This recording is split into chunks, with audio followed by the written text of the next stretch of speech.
কিরে, এই সকালবেলা এত মাঞ্জা মেরে কোথায় যাচ্ছিস? আয়নার সামনে দাঁড়িয়ে চুল ঠিক করছিলাম, তখনই আম্মু কথা বলল। আরে আম্মু, তুমি না কাল রাতে বললে আজকে মায়া আসবে, ওকে আনতে যেতে হবে? বুঝলাম, মায়াকে আনতে যাবি। তা এত মাঞ্জা মারার কি আছে আব্বাজান? এখানে মাঞ্জা মারার কি হলো আম্মু? নতুন ড্রেস, আবার চুলে জেল দিচ্ছিস, কাহিনী কি বলতো? তাহলে একটা কাজ করি, লুঙ্গি আর সেন্টু গেঞ্জি পরে বাস স্টেশনে চলে যাই। হয়েছে, আর কথা না বলে তাড়াতাড়ি যা, মায়া চলে এসেছে মনে হয়। এরপর রাকিব তার আম্মুর থেকে বিদায় নিয়ে চলে যায় মায়াকে আনতে বাস স্টেশনে। চলুন এই ফাঁকে পরিচিত হয়ে নেওয়া যাক আমাদের গল্পের নায়ক রাকিব আহমেদ। আম্মু রাবেয়া আহমেদ। রাকিব তার জন্মের পর তার আব্বুকে দেখেনি। রাবেয়া বেগম একজন স্কুল টিচার, আর রাকিব এবার মাস্টার্স প্রথম বর্ষে পড়ছে। আপনাদের পরিচয় দিতে দিতে রাকিব বাস স্টেশনে এসে গেছে। এদিক সেদিক তাকিয়ে খুঁজছে মায়াকে। মায়া রাকিবের মামাতো বোন, এবার অনার্স শেষ বর্ষে পড়ছে। ভার্সিটি কিছুদিন বন্ধ, তাই ফুপির বাসায় বেড়াতে এসেছে। রাকিব একটা জায়গায় দাঁড়িয়ে অপেক্ষা করছে। হঠাৎ পেছন থেকে কেউ কাঁধে হাত রাখতেই রাকিব পেছনে তাকিয়ে দেখে মায়া। আরে তুই কখন এসেছিস? আমি সেই কখন থেকে তোকে খুঁজে যাচ্ছি। আস্তে, একসাথে এত প্রশ্ন করলে কোনটার উত্তর দিব বলো তো? আমি আরও 20 মিনিট আগে এসেছি। তাহলে আমাকে দেখার পরও আসলি না কেন? দেখছিলাম কতক্ষণ অপেক্ষা করতে পারো আমার জন্য। আমি মনে মনে বললাম, আরে তোর জন্য তো আমি সারা জীবনই অপেক্ষা করতে পারবো। যতদিন এ দেহে প্রাণ আছে ততদিন আমি শুধু তোর জন্যই অপেক্ষা করব। রাকিবকে চুপ করে থাকতে দেখে মায়া আবার বলে, কি হলো ভাইয়া, চুপ করে আছো কেন? বড্ড ফাজিল হয়ে গেছিস, চল বাসায় যাওয়া যাক। বলেই রাকিব মায়ার হাত থেকে ব্যাগটা নিয়ে তার বাইকের সামনে চলে যায়। এরপর দুজনে বাসায় চলে আসে। বাসায় আসতে রাবেয়া আহমেদ মায়াকে এটা ওটা কথা জিজ্ঞেস করছে। রাকিব বলে, আম্মু, মায়া মাত্র এলো, ওকে আগে ফ্রেশ হতে দাও, তারপর না হয় কথা বলো। কতটা পথ জার্নি করে এসেছে। না ভাইয়া, আমি ঠিক আছি, সমস্যা হচ্ছে না। কিরে, কোথাও যাবি নাকি? রাকিব কি বলবে বুঝতে পারছে না। জানে এখন কিছু বলতে গেলে উল্টো বাসটা তাকিয়ে দিবে, তাই আর কিছু না বলে নিজেই রুমে চলে যায়। এদিকে মায়া তার ফুপির সাথে আরো কিছু সময় কথা বলে নিজের রুমে চলে যায়।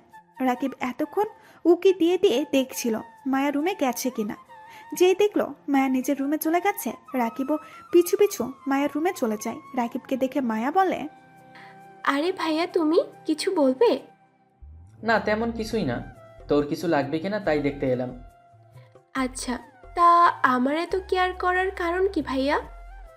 তেমন কিছু না, তুই আমাদের বাসার মেহমান না, আর মেহমানের খবর নেওয়ার প্রয়োজন তো আছে, তাই না? বুঝলাম। তা আর কিছু বলবে ভাইয়া? তোর ভার্সিটি কেমন চলছে? কোনো ছেলে বিরক্ত করে না তো? সবই ঠিক আছে ভাইয়া। আচ্ছা, তুই চেঞ্জ করে রেস্ট নে, আমি যাই। বলে রাকিব চলে যেতে নিলেই মায়া পেছন থেকে ডেকে বলে, রাকিব ভাইয়া শুনো, বলো। বিকেলে ঘুরতে নিয়ে যাবে আমায়? এমন করে বলার কি আছে? তুই বল কোথায় যাবি, আমি তোকে সেখানেই নিয়ে যাব। তুমি যেখানে নিয়ে যাবি সেখানেই যাব। আচ্ছা, তাহলে রেডি হয়ে থাকিস। আর একটা কথা ছিল। বলো। পাঞ্জাবি পরো নীল রঙের, কেমন? রাকিব মুস্কি হেসে মাথা নাড়িয়ে হ্যাঁ বলে নিজের রুমে চলে যায়। দুপুরে তিনজন একসাথে খাবার খেয়ে কিছু সময় গল্প করে। বিকেলে রাকিব মায়ার কথা মতো নীল রঙের পাঞ্জাবি পরে নিচে অপেক্ষা করছে। রাবেয়া আহমেদ রাকিবকে দেখে বলে, কিরে, কোথাও যাবি নাকি? মায়া ঘুরতে যেতে চাইলো, তাই ওকে নিয়ে একটু ঘুরে আসি। আচ্ছা, ভালো তো। খুব মাঞ্জা মারতে শিখে গেছিস দেখছি আজকাল। আচ্ছা আম্মু, তুমি সবসময় আমার পিছনে লেগে থাকো কেন বলো তো? সত্যিটা বল আমায়, তাহলে আর কিচ্ছু বলবো না। কি সত্যি শুনতে চাও আম্মু? তুই মায়াকে ভালোবাসিস, তাই না রাকিব? রাকিব তার আম্মুর কথা শুনে মাথা নিচু করে আছে। ছেলেকে এমন লজ্জা পেতে দেখে আর বুঝতে পারেনি রাবেয়া আহমেদ তার ছেলের যে প্রেমে পড়েছে। রাবেয়া আহমেদ আবার বলে, তা মায়াকে বলেছিস তুই যে ওকে ভালোবাসিস? এখনো বলিনি, তবে খুব তাড়াতাড়ি বলে দেবো আম্মু। আবার দেরি না হয়ে যায়। সেই দিকে তাকায় রাকিব। তার রাবেয়া আহমেদ। রাকিব হা করে এক দৃষ্টিতে তাকিয়ে আছে মায়ার দিকে। রাকিব মায়ার দিকে তাকিয়ে মনে মনে বলে, এই মেয়ে আমাকে না মেরে ছাড়ছে না। এমনিতেই তো পাগল হয়ে আছি ওর জন্য, তার উপর যদি এভাবে সেজে আমার সামনে আসে, নিজেকে সামলাই কি করে। রাকিব এতটাই বিভোর মায়াকে দেখতে, পাশে যে তার আম্মু আছে সেটা ফুলেই গেছে। রাবেয়া আহমেদ ছেলেকে এমন করে তাকিয়ে থাকতে দেখে মুখ টিপে হাসতে হাসতে সেখান থেকে চলে যায়। মায়া রাকিবের সামনে এসে তুড়ি বাজিয়ে বলে, কি ভাইয়া, এমন করে কি দেখছো? চোখের পলকই পড়ছে না? আমি আনমনে বলে উঠি, তোকে দেখছি ঠিক নীল পরি মতো লাগছে তোকে আজকে। কি বললে? রাকিব মায়ার কথায় বাস্তবে ফিরে। একটু আগে সে কি বলেছে আর মনে মনে মনে বলছে, ইস, মায়া মনে হয় সব বুঝে ফেলেছে। বুঝলে তো ভালো, আর কষ্ট করে বলতে হবে না। কিন্তু পাগলিটা কিছু বুঝে না নাকি, নাকি বুঝতে চায় না আমি ওকে ভালোবাসি। রাকিবকে চুপ করে থাকতে দেখে মায়া আবার বলে, এখানেই দাঁড়িয়ে থাকবে না আমায় নিয়ে ঘুরতেও যাবে? আরে হ্যাঁ, চলো। বলেই দুজনে বাসা থেকে বের হয়। এরপর রাকিবকে তার বাইক বের করে। মায়া রাকিবের পেছনে বসে এক হাত রাকিবের কোমর জড়িয়ে ধরে আছে, অন্য হাত রাকিবের কাঁধে।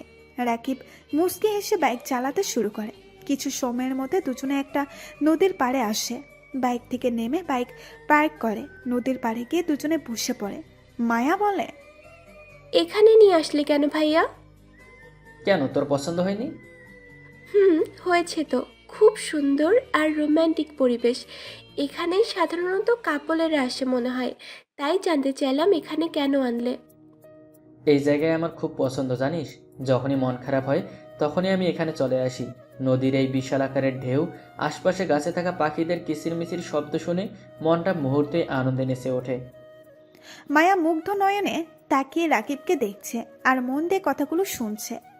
মায়া বলে, সত্যি জায়গাটা অনেক সুন্দর, মন ভালো হওয়ার মতোই।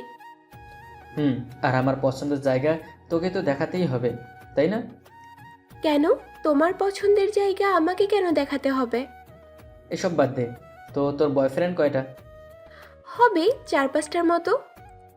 কি, 4-5টা বয়ফ্রেন্ড তোর? আরে দূর, মজা করছিলাম। এসব প্রেম ভালোবাসায় আমি নেই। তোমার গার্লফ্রেন্ড আছে কিনা সেটা বলো। আছে আবার নেই? আছে আবার নেই মানে কি ভাইয়া? মানে আমি ওকে একতরফা ভালোবাসি, তাকে কখনো বলা হয়নি ভালোবাসি। বলে দিলেই তো পারো, তাহলে হয়তো তোমার ভালোবাসাটা পূর্ণ হয়ে যেত। বলে অন্য পাশে তাকিয়ে চোখের পানি মুছে নেয়।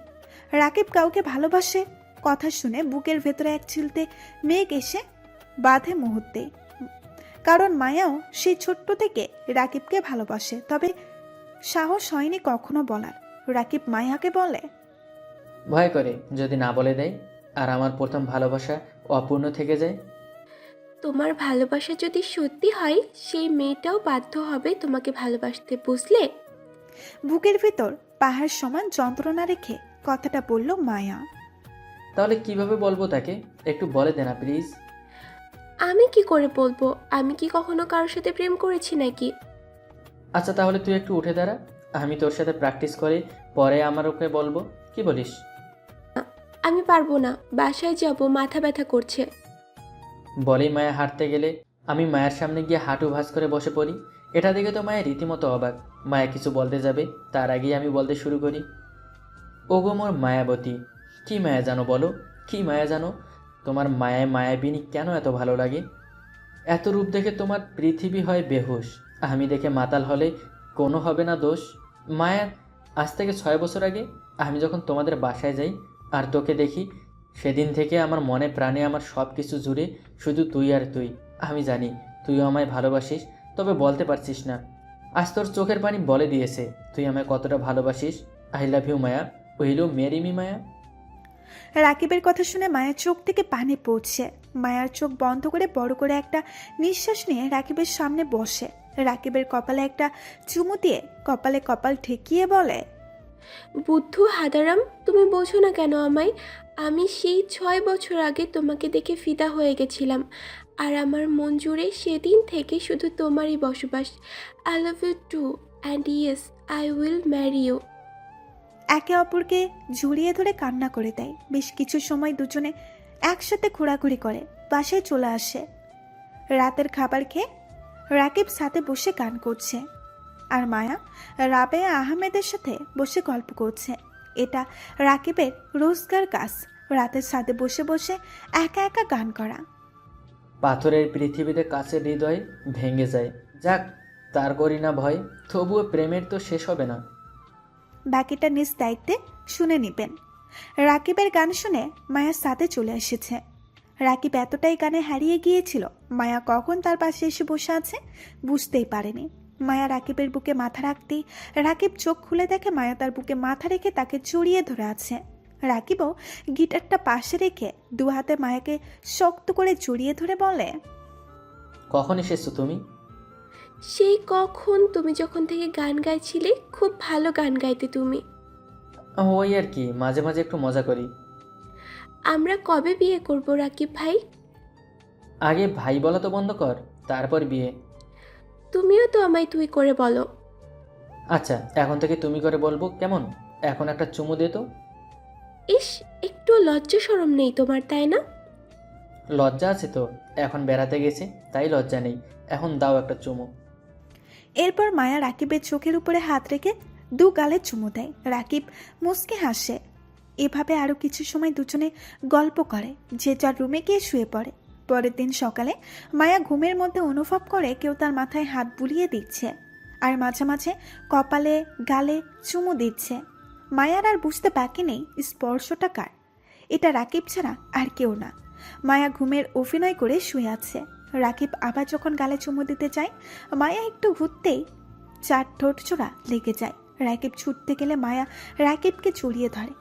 রাকিবের আর বুঝতে বাকি নেই এতটা সময় জেগেই ছিল।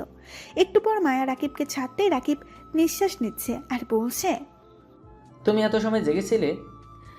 লুকিয়ে লুকিয়ে তুমি আদর করতে পারবে আর আমি আদর নিতে পারবো না? ওরে দুষ্টু, দাঁড়াও দেখাচ্ছি তোমায়। বলেই রাকিব মায়ের উপরে উঠে এক হাত মায়ার কোমর জড়িয়ে ধরে, আরেক হাতে বুড়ো আঙুল দিয়ে মায়ার ঠোঁট স্লাইড করছে। মায়ার পুরো শরীর 440 ভোল্টের বিদ্যুৎ বয়ে যাচ্ছে। পুরো শরীর শীতল হয়ে গেছে রাকিবের ছোঁয়াতে। রাকিব খেয়াল করে মায়ের চোখ থেকে পানি ঝরছে। রাকিবের এত সময় হুঁশ ছিল না। কি করছে এটা সে? রাকিব মায়ার উপর থেকে উঠে বলে, সরি মায়া, আমার এমন কোনো কিছু ইন্টেনশন ছিল না, প্লিজ তুমি রাগ করো না, আমি সত্যি কিছু করতে চাইনি। মায়া কিছু না বলে উঠে সোজা ওয়াশরুমে চলে যায়। রাকিব সেখানে দাঁড়িয়ে মাথা নিচু করে কিছু সময় দাঁড়িয়ে থাকে। একটু পর মায়া রুম থেকে বের হয়ে নিচের রুমে এসে মাথায় হাত দিয়ে বিছানায় বসে পড়ে আর মনে মনে ভাবে, এটা আমি কি করলাম? কি ভাবছে মায়া আমার সম্পর্কে? এতগুলো বছর আমি মায়ের জন্য অপেক্ষা করেছি, শুধু ওর একটু ভালোবাসা পাওয়ার জন্য। আর কাল যখন মায়াও আমাকে ভালোবাসি বলে বুকে জড়িয়ে নিল, আজ আমি সব নিজ হাতে নষ্ট করে দিলাম। এটা আমি কেন করলাম? কেন কেন করলাম? এমন আরো অনেক কথা বিড়বিড় করতে থাকে। একটু পর নিচ থেকে রাবেয়া বেগম ডাকতে থাকে, রাকিব, মায়া কই রে? তোরা আয়, খাবার খাবি না? আচ্ছা আম্মু। নিজেকে সামলে নিয়ে চোখের পানি মুছে রুম থেকে বের হতে মায়ার সাথে ধাক্কা খায়। রাকিব সরি বলে মাথা নিচু করে সেখান থেকে নিচে চলে যায়। এরপর তিনজন একসাথে খাবার খেয়ে নেয়। রাকিব মাথা নিচু করে খাচ্ছে। এটা দেখে রাবেয়া আহমেদ বলে, আজ সূর্য কি ভুল করে দক্ষিণ দিক থেকে উঠলো নাকি? ফুপি, তুমি কি পাগল হয়ে গেছো? সূর্য আবার দক্ষিণ দিকে উঠে নাকি? না, আজকাল আমার ছেলেটা কিছু না বলে চুপচাপ খাচ্ছে তো তাই। যে ছেলে কথা ছাড়া থাকতে পারে না সে আজ চুপ, তাই বললাম। মায়া ফিক করে হেসে দেয়। মায়ার মুখে হাসি দেখে রাকিবের মনটা একটু ভালো হয়, তবে তার বেশিক্ষণ রইল না। রাকিব মায়ার দিকে তাকাতে মায়া মুখ ফিংচি কেটে অন্যদিকে তাকিয়ে ফেলে। রাকিব মন খারাপ করে খাবার সবটা না খেয়ে হাত ধুয়ে উঠে যায়। মায়া খুব বুঝতে পারছে তার উপর রাগ করে খাবার খায়নি। এরপর রাকিব তার আম্মুকে বলে বাইক নিয়ে ভার্সিটি চলে যায়। ভার্সিটি গিয়ে বন্ধুদের সাথে আড্ডা দিবে, কিন্তু কেউ তার সাথে কথা বলে না। ভার্সিটি থেকে বের হয়ে যায়। রাকিবের মনটা খারাপ হয়ে যায়। মনে মনে বলে, এদের আবার কি হলো? আমি কি কোনো ভুল করেছি? আমার উপর কোনো কারণে হয়তো রেগে আছে। বলেই মন খারাপ নিয়ে সকল ক্লাস শেষ করে বাসায় চলে আসে। বাসায় এসে কলিং বেল বাজাতেই রাবেয়া আহমেদ দরজা খুলে দেয়। রাকিব ভেতরে ঢুকে দেখে তার মামা মামি, নানু আর দিদুন এসেছে। সবাইকে একসাথে দেখে কিছুটা অবাক হয় রাকিব, কিন্তু কিছু না বলে সবার পা ছুঁয়ে সালাম করে। একটু পর রাকিবের বন্ধুরা এসে হাজির, সাথে একটা হুজুর টাইপের লোক। দেখে কাছে কাছে মনে হচ্ছে রাকিবের। রাবেয়া আহমেদ বলে, রাকিব, তুই আর মায়া একে অপরকে ভালোবাসিস, আর মায়া এখানে বেড়াতে নয়, তোর বউ হতেই এসেছে।